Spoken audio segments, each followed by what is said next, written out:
We want to begin tonight with President Trump, who tonight has members of his own party questioning his moral authority, his competence, even his stability. And those are not our words. As you'll see, they are the words of GOP lawmakers. Just last night on the program, CNN political analyst Carl Bernstein said something pretty shocking about what his sources were telling him.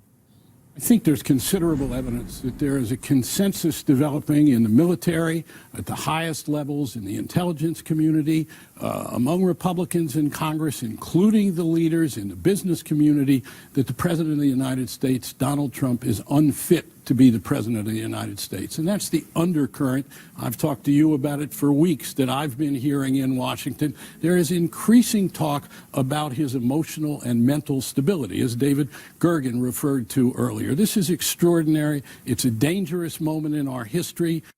Extraordinary and dangerous, he said. Well, this afternoon, Senator Bob Corker, a Republican from Tennessee, who at one point was said to be under consideration to be President Trump's Secretary of State, said this about the president's fitness for office. The president has not yet been able to demonstrate the stability nor some of the competence that he needs to demonstrate in order to be successful. And we need for him to be successful. Our nation needs for him to be successful. It doesn't matter whether you're Republican or Democrat.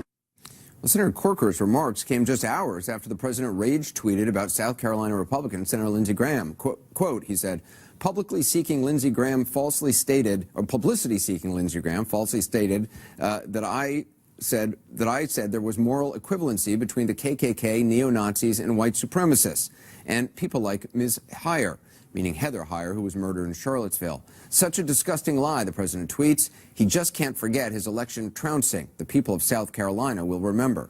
Now, it's true the president didn't specifically say that Heather Heyer was on the same moral level as the KKK or neo-Nazis, whom he did speak against on Monday, but keep him honest, the very next day, Tuesday, the president revealed clearly his true feelings about the demonstrations in Charlottesville, saying very clearly that there were many similarities between Nazis, racist protesters, and those protesting against them.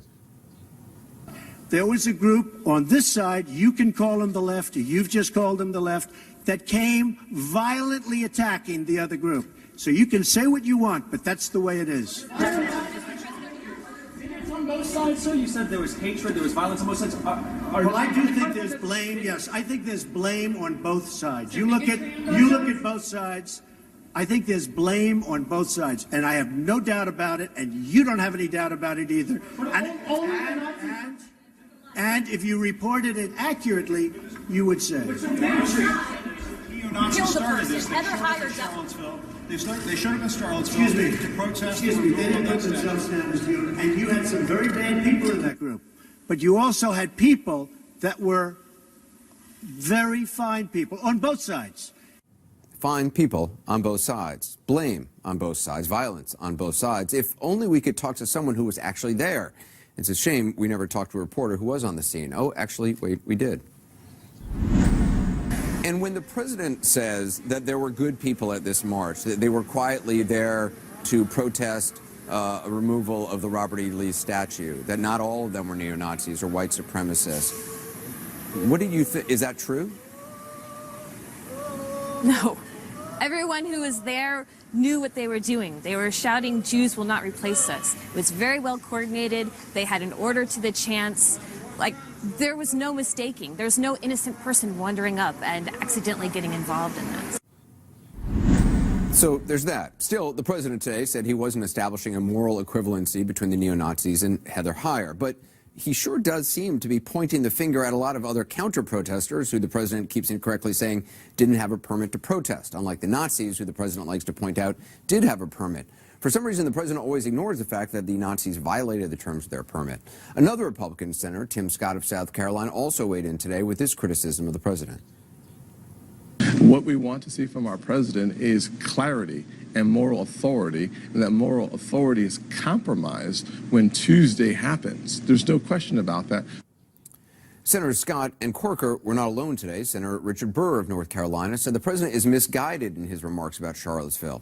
The president pushed it further today, clearly seeing an advantage in trying to refocus his attention on Confederate monuments, saying, quote, "Sad to see the history and culture of our great country being ripped apart with the removal of our beautiful statues and monuments." He tweeted, "You can't change history, but you can learn from it. Robert E. Lee, Stonewall Jackson, who's next? Washington, Jefferson, so foolish."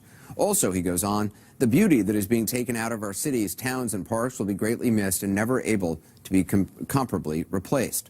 So that was this morning. The president clearly seems to be trying to change the subject from his inaccurate portrayals of the Charlottesville tragedy onto some sort of culture war between those who support Confederate monuments and those who want to see them removed. Of course, the Nazis and white supremacists marching this past weekend were never really marching about a Robert E. Lee statue, but the president has seized on the monuments issue for what are clearly political reasons. By this afternoon, in the wake of Barcelona, he was back on the electric Twitter machine, advocating what, to any modern observer, would be a war crime. Quote, "Study what General Pershing of the United States did to terrorists when caught. There was no more radical Islamic terror for 35 years. Now, this is not the first time the president has talked about this alleged moment in history. The president spoke about it fondly several times during the campaign. Listen. They were having terrorism bombs just like we do. And he caught 50 terrorists who did tremendous damage and killed many people. And he took the 50 terrorists, and he took 50 men, and he dipped 50 bullets in pig's blood. You heard that, right? He took 50 bullets, and he dipped them in pig's blood. And he had his men load his rifles, and he lined up the 50 people, and they shot 49 of those people. And the 50th person, he said, "You go back to your people and you tell them what happened." And for 25 years, there wasn't a problem, okay? 25 years, there wasn't a problem. So back then he was saying it was a 25-year solution. Now he's saying it's a 35-year solution. Anyway, keeping him honest, historians say what the president is actually referring to, General John Pershing's handling of a moment in the Moro Rebellion in the Philippines in the early 1900s, did not happen. Did not happen. So that's one thing. For another, if the president is somehow offering this made-up story as an example of what he would like to do today, that would be called a war crime.